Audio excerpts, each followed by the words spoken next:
President Trump speaks, with Treasury Secretary Steven Mnuchin by his side, during a meeting on tax policy with business leaders at the White House on Tuesday. Jabin BotsfordThe Washington Post. The first criminal charges stemming from the Russia investigation landed this week at a perilous point in Donald Trump's presidency, threatening his standing with foreign leaders ahead of an important trip to Asia on Friday and his effectiveness in selling the Republican tax plan set to be released this week. Aides insisted the twin challenges at home and abroad would not be undermined by the indictments, but the frustration of the president, whose job approval ratings hit a new low this week in Gallup polling, was evident Tuesday.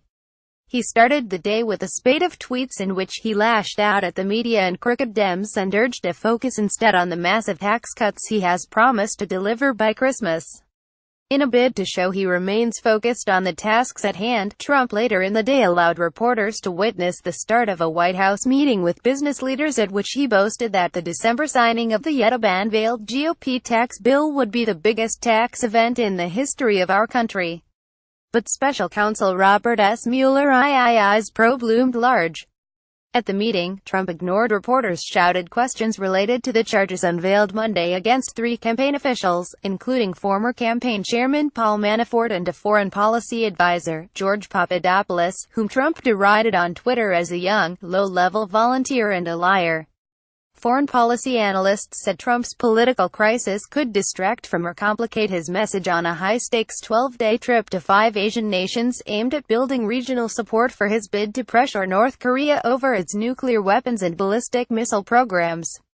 Beyond Trump's tweeting, analysts said, the issue could dominate the U.S. press corps coverage of the trip, with reporters asking him about the Mueller investigation on foreign soil. Michael Green, an Asia policy aide to President George W. Bush, recalled the 43rd president being asked about the Iraq War during trips to Asia even as he attempted to sketch a vision of U.S. engagement in the region. My prediction is that it will be a story for the White House press corps and then the Asian press will pick up on it like an echo chamber, said Green, who was in Japan when news of Mueller's indictments broke Monday. He added that having been on those trips, it can be very, very hard for the White House to get their strategic and foreign policy message through. Trump plans to visit Japan, South Korea, China, Vietnam and the Philippines, engaging in bilateral meetings with a host of foreign leaders. Aides have been briefing him heavily. The trip comes as Chinese President Xi Jinping has consolidated power on the heels of the Communist Party's National Congress, creating another problematic narrative for Trump. Trump is by far the weakest leader in modern U.S. history, and Xi is by far the strongest leader, said Ian Bremmer, president of the Eurasia Group, a global risk assessment firm. That's going to make the meeting uncomfortable.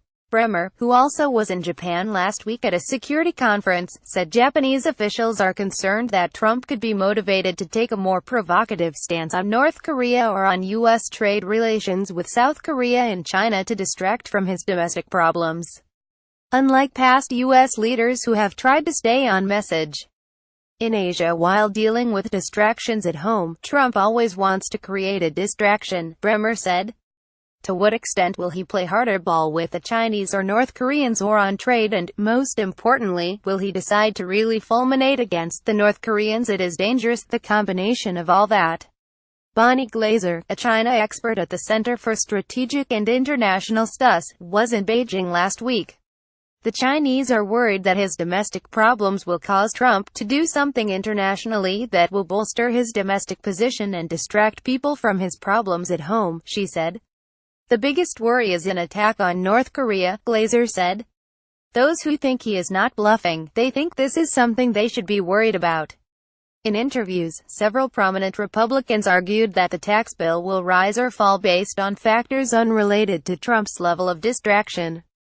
Heading into next year's midterm elections, Republicans in Congress are under tremendous pressure to show they can get something done with control of both chambers in the White House.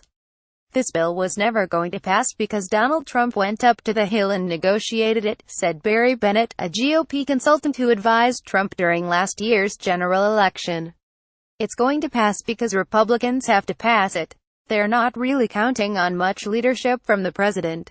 A senior Republican congressional aide largely echoed that sentiment and said lawmakers do not expect Trump to have much of an impact in the days following the bill's introduction this week and its subsequent markup by the House Ways and Means Committee, in a stretch when he'll be out of the country.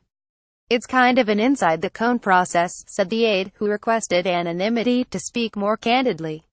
"I'm not sure how much Trump would make a difference.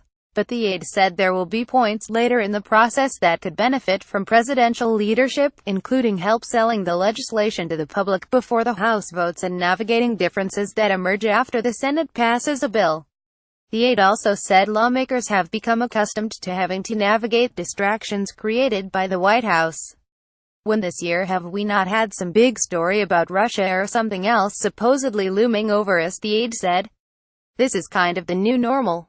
Other observers suggested the pervasiveness of the Russia probe, which continued to dominate cable television news much of Tuesday, will have a more significant impact on Capitol Hill, particularly if more indictments are handed down in coming weeks. "It brings more chaos into an already chaotic situation, where they're operating on an almost impossible timeline to begin with," said Jim Manley, a lobbyist and longtime aide to the Senate Minority Leader Harry M. Reid, the NEV. Manley and others also argued that Trump tends to lash out on Twitter when he's agitated, and often not in a helpful way. Last week, for instance, he tweeted that the tax cut plan would not include any changes to tax-deferred retirement accounts such as 401 kiloseconds, following reports last week that House Republicans were weighing a sharp reduction in the amount of income American workers could save through such programs. While they say they would welcome Democratic support, leaders of both chambers are preparing to pass the bill with only Republican votes. In the Senate, where there are 52 Republicans, that means the party can lose only 2 GOP votes. "They don't have margin for error, so it doesn't take much to get off track," said John Weaver, who was chief strategist for the 2016 presidential campaign of Ohio Gov. John Kasich or Doug High, a GOP political consultant, said the Mueller indictments have largely overshadowed what could have been a string of positive stories about Trump's week: his push for tax cuts, the expected announcement of a new Federal Reserve chairman on Thursday, and a major trip abroad. "This distraction makes it harder to see any successes they have," High said. "It highlights a problem this administration had since the beginning: staying out of its own way."